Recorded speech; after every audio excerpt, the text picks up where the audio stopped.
CTV News at 5 with Tony Rima and Rick Wyman with weather. Good evening. Thanks for joining us. Tony is off. We begin tonight in West Nipissing, where a second person has died as a result of that fatal crash in Sturgeon Falls over the weekend. The victim has been identified as a 15-year-old girl. Police were called to Nipissing Street Saturday after two vehicles collided. A 62-year-old Sudbury woman was pronounced dead at the scene, and a 15-year-old in the other vehicle was rushed to hospital with life-threatening injuries. Three others have been hospitalized with serious injuries. Police say the investigation is still ongoing. Time for your first check on weather, and for more details we go to CTV's Rick Wyman. Ricardo, Mr. Weather Guy, I'm not digging the cold. How much longer? Tonight, tomorrow, should get better by Saturday. You're going to love the weekend forecast, Ian. I'm glad someone's going to appreciate that. Systems map courtesy of CAA. Get your membership today at caa.ca. Some light snow in the forecast, really nothing serious, maybe a couple of centimeters in some areas, but again, another cold night. The vehicle thought twice about firing up this morning, but I got it going. So again, no plug-in right now, but use the auto start and it worked fine. But again, very cold. So again, we'll have another very cold morning, not as bad as this morning.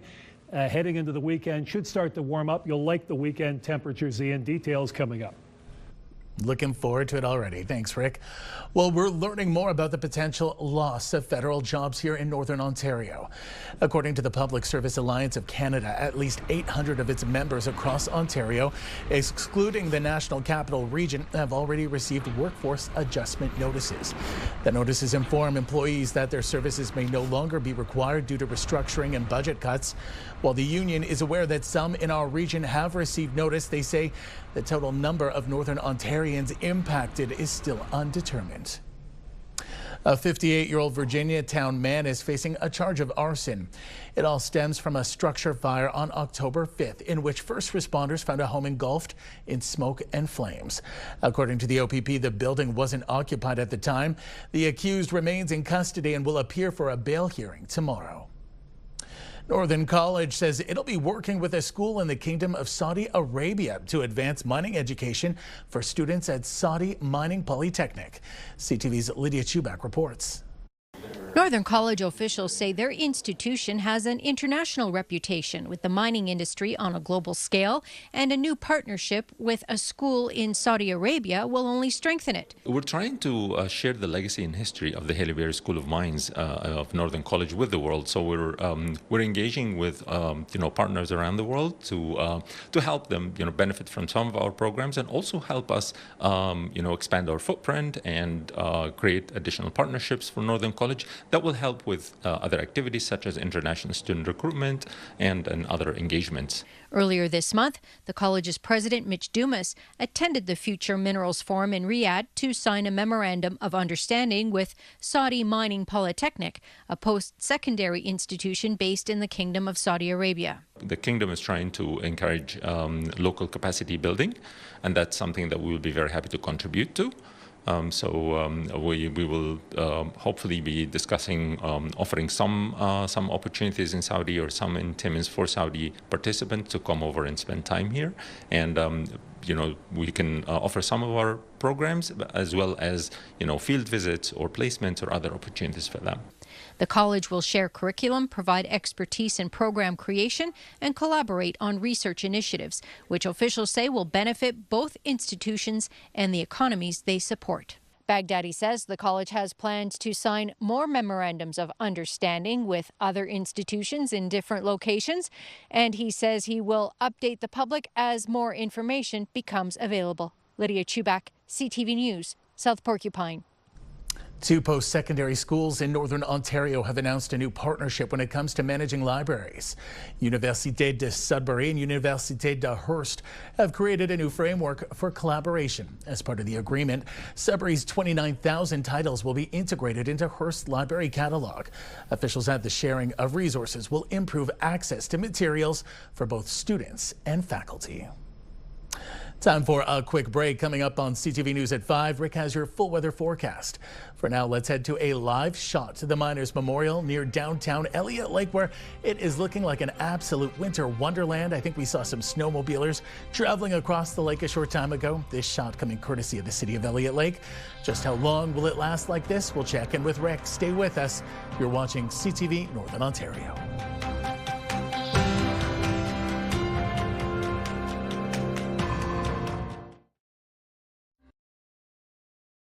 Fuel your Fridays with CTV and Pure Country. Enter online for a chance to win a $100 gas gift card. Fuel your Fridays. Powered by CAA. Life isn't one size fits all. Neither is CAA. A lot of people like the sunshine for today. Still cold with the wind chill, but the sun was nice. So across the Northeast for tomorrow, some cloudy conditions and some light snow, a few centimeters, but nothing serious. And not a bad day, actually, to kick off the weekend. It gets better Saturday and Sunday. 5-day forecast. Wind chill when you wake up tomorrow morning, minus 30. We've got sunshine Saturday, warming up from minus 15 Friday to minus 11, minus 9 Sunday. I like that. Minus 9 Monday, cloud cover, and minus 10 Tuesday. But take a look. You've got 3 days of sunshine in the next 5. Sault Ste. Marie, Algoma, wind chill, minus 30 for your wake up tomorrow morning, minus 12 to minus 10 Saturday, minus 6 on Sunday. Beauty there. Monday, we've got the chance of flurries, minus 7 again, minus 7 on Tuesday with the sun and cloud. How about Timmins, Cochrane, Kapuskasing, wind chill of minus 30 when you wake up tomorrow, minus 13, your regular daytime high. Saturday, we've got sunshine, minus 12, minus 6 on Sunday, some sun and cloud. That's a beauty of a temperature for Timmins, Cochrane, Kapuskasing, minus 6 at the end of January. I'll take it. Monday, chance of flurries, minus 13, and minus 13 on Tuesday with the sunshine. So you go from minus 13 tomorrow to back to minus 13 on Tuesday, but you do have a beautiful day coming up on Sunday. Now we go to Temiskaming Shores and Kirkland Lake. Wind chill tomorrow morning when you wake up at minus 30, minus 15 the expected high, minus 13 on Saturday, minus 8 on Sunday. Still a nice day with loads of sunshine. Cloud cover Monday, minus 7, then the cool down come Tuesday. More sunshine and a high of minus 12 degrees. How about North Bay and West Nipissing? Waking up tomorrow morning, minus 32 degrees. It'll get better, though, on the weekend. Minus 14, the expected high. Here we go. Saturday, minus 12, sunny skies. Sunday, minus 9 degrees. Then warming up to minus 5 on Monday with the cloud cover. Then back down, minus 10 Tuesday. Loads of sunshine. So, Ian, pick your poison here. Do you like the cold temperatures? Do you want the sunshine with the wind chill or just a bit of snow? It's all yours. The world is your oyster right now when it comes to weather. We've got a little bit of everything over the course of the next 5 to 7 days. Back to you. Sun and warm always. Thanks, Rick. Well, problem drivers and school buses, the latest target of the traffic unit under the Sudbury Police. Investigators say some drivers simply aren't stopping and it's posing a risk to children. CTV's Elena Everson reports. 4 lanes of traffic stop for this school bus as students safely board the bus along Paris Street. Greater Sudbury Police say this area is just one where some drivers don't stop for school buses on a daily basis. Primarily in areas that are 4-lane roads. So similar to Paris Street, we're here out in front of 1960 Paris, which is a stop where there's numerous school buses that stop in the morning and afternoon. Falconbridge Road is a problem area. Lawrence Street is a problem area. The Sudbury Student Services Consortium says some buses have cameras. And when drivers run the stop arm and flashing red lights, pictures are forwarded to police. Our drivers have had to grab the children's jackets so that they wouldn't get off the bus because they were seeing cars coming through. So yes, it is putting students at risk. Some of them pass the school bus to the right and some to the left. So if there's 4 lanes of traffic on a roadway, all traffic must stop when a school bus has its lights on and the stop arm out. Police say along Paris Street this morning, they charged 1 driver for not stopping. 2 they observed but were unable to pull over. and one other shocking incident. An officer had a car pulled over behind a school bus with its lights on and somebody drove through. So it's becoming a real problem that people just aren't paying attention to school bus lights. The fine for not stopping for a school bus with red flashing lights is $490 and 6 demerit points. Alana Everson, CTV News, Sudbury. Sault Ste. Marie police are reminding the public to keep snowmobiles off railroad tracks. They say they've received several reports of people illegally running the rails in snow machines.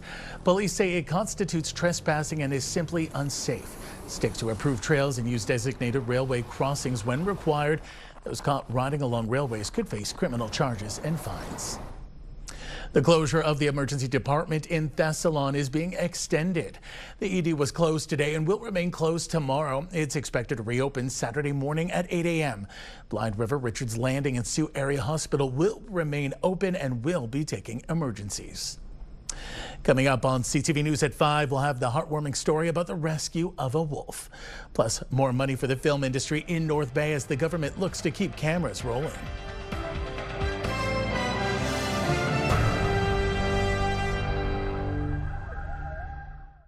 More money for the ever-growing film and television industry is coming to North Bay and surrounding area to keep the so-called Hollywood of the North busy in 2026. CTV's Eric Tashner reports. The center of the film industry here in Northern Ontario. From the cameras to the props to the editing, it's quiet on the set when the cameras are rolling. I've been here for about 6 years. We average about 5 films a year. A booming TV and film industry in the Nipissing district just keeps on rolling. $8 million in new funding through the Northern Ontario Heritage Fund will support 10 film and television projects to be shot in and around North Bay. It's transforming the economies in North Bay and Sudbury especially, and it helps provide an identity for Northern Ontario. Of that money, Kelly Martin Productions is getting $500,000 to produce its next project, a made-for-TV film. We are so fortunate in North Bay to have local talent. They are such skilled individuals here that don't get enough credit. Often dubbed Hollywood North, the industry in the region has employed hundreds of people directly and indirectly, from the set designers and builders to the behind-the-scenes crew and those in front of the camera. It's been a life-changing experience. It's been like the greatest opportunity I've ever had in my career. $60 million has invested in film in Nipissing since 2018, and all that has generated almost $1 billion. And while the broadcasting companies are keeping a watchful eye on the tariff threats on foreign-made films going to the U.S., which will stifle opportunity for buyers to come in and produce stuff with us, just given the nature of the situation. But I think the biggest thing is it helps fill funding gaps that broadcasters otherwise aren't filling right now. There's a hope at the same time that continued interest and focused investment in the North will boost the need for motion picture talent. Eric Tashner, CTV News, North Bay. Last Saturday, Turtle Pond Wildlife Center got a call to help rescue an animal with more fur than shell. CTV's Madison Mary reports. At around 8 p.m., Gloria Morissette received a call from a man who struck a wolf while driving on Highway 17 in Hager. They really went to the 9th degree to find someone to help. They called all over the place trying to find help because these guys did not want to dispatch this animal. She was, well, you saw how beautiful he is. It turns out it's a male, but how beautiful he is. OPP constables and the driver were able to assist Turtle Pond locate and safely get the wolf out of the minus 30-degree weather. We wouldn't have been able to do it, just the two of us. So it was really nice that the constables were able to stay and that Blake hung around and waited for us to come. So yeah, it all just worked out. It was great. Yeah, they were really, really nice individuals to deal with, and they were genuinely concerned about the animal's welfare. Once the crew captured the wolf, they sent him to Aspen Valley Wildlife Sanctuary for a vet assessment and x-ray, where it was determined the wolf's back legs were broken. The vet from National Wildlife Center, where we sent him for the surgery, actually found that there was some infection in one of the broken legs that he has. So his prognosis is still guarded, but if he is recovered, he can be released probably in spring, summer, or fall, depends on how long he takes in the rehab program. Dr. Sherry Cox really needs the nod as well. She's part of the National Wildlife Center, and she's the one that services all us. She really helps all the animals.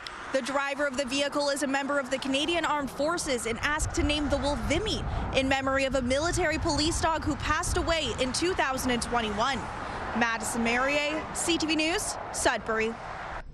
In the OHL, all three Northern teams are on the road tonight. The Sudbury Wolves are in Peterborough to take on the Petes, while the North Bay Battalion are deep in the Western Conference playing the Windsor Spitfires tonight. Both those games are 7:05 starts, and we'll find out who's all bark and who's all bite in Niagara as the Sioux Greyhounds take on the Ice Dogs at 7 p.m. And just one game in the NOJHL tonight. The Espanola Paper Kings are in Sudbury to face off against the Cubs. Game time is 7:10 at the Countryside Arena. We're just a little more than a week away from the start of the Winter Olympics, and last night Sudburyans packed the Sudbury Curling Club to send one of the city's Olympians off in style.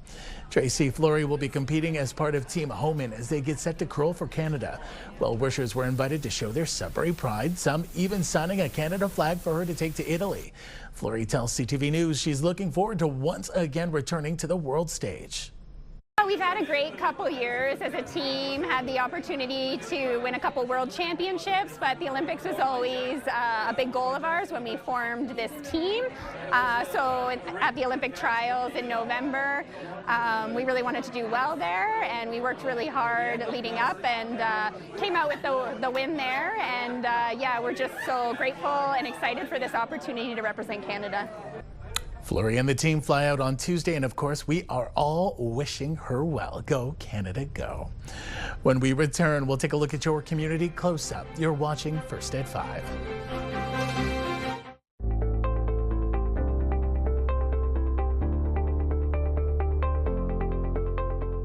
Plenty of tech news this week, including news about a social media platform. And to tell us more, cybersecurity and tech analyst Ritesh Kotak now joins us. Hi there, Ritesh. Hello. The deal to secure TikTok's future in the U.S. has finally closed. Will this be a model for Canada? I think that this might actually be a model for the world in a sense of having more control over data, putting rules on some of these social media platforms. But do I think we're going to have something specific to Canada, similar to what we have seen in the United States? I don't think so. And the reason for that is we may not be a big enough market. However, I do see the ability for Canada to say, hey, we want to join US TikTok versus a global TikTok platform. And the main reason for that is data sovereignty, so data staying within particular geographical boundaries, retraining of the algorithm, and of course, the oversight that comes with it. Okay, let's move on. Ads are coming to ChatGPT. Tell our viewers more about that. It was only a matter of time till ChatGPT was going to figure out ways of further monetizing the platform. And they have tons of data on individuals. You know, people are having full-blown conversations with these, with ChatGPT. So now what they'll be able to do is hyper-target advertising. They're still trying to figure out what the cost of the advertiser is going to be, but it seems for the free version and the lower tier version, there's going to be targeted ads. So think about it this way. You go into ChatGPT and ask it for a particular recipe, but now all of a sudden you get ads tailored to you versus telling you, you know, buy this particular cookware, or here's an online grocery store within your area that has these particular ingredients. And obviously as a company, the more you pay, the higher off your rankings are going to be. And this is going to be the new model moving forward. We saw it with search engines. Now we're going to start seeing with these GPTs. All right, this is Data Privacy Week, a good time to hit the pause button and do a privacy checkup. What are your top tips? When I tell people, this is that perfect time. Hit that, you know, that pause, do that privacy checkup, and there's a few things you want to do. This is the time you want to go through and change your passwords. I think I can't emphasize how important that is. Secondly, you want to go through enable multi-factor authentication if you haven't done so already. The other thing you want to do is you want to enable account notifications. So make sure that those email addresses are up to date. So if there's a transaction on your bank account or you buy something online, you are notified. And then when you start going through the settings, double check to see if location and data sharing settings are on or off. You may want them on for particular apps, but when I went through it with the individuals in my life, I think they were shocked to find that they're sharing more information than they have to. So it's Data Privacy Week. Time to do a data privacy checkup. Good idea and good tips. Ritesh, thanks so much for your time. Always appreciate our conversations. Thank you so much for having me. Ritesh Kotak joined us from Toronto, and to see more of our Tech Talk segments, don't forget, head to our website, CTV News Northern Ontario.ca.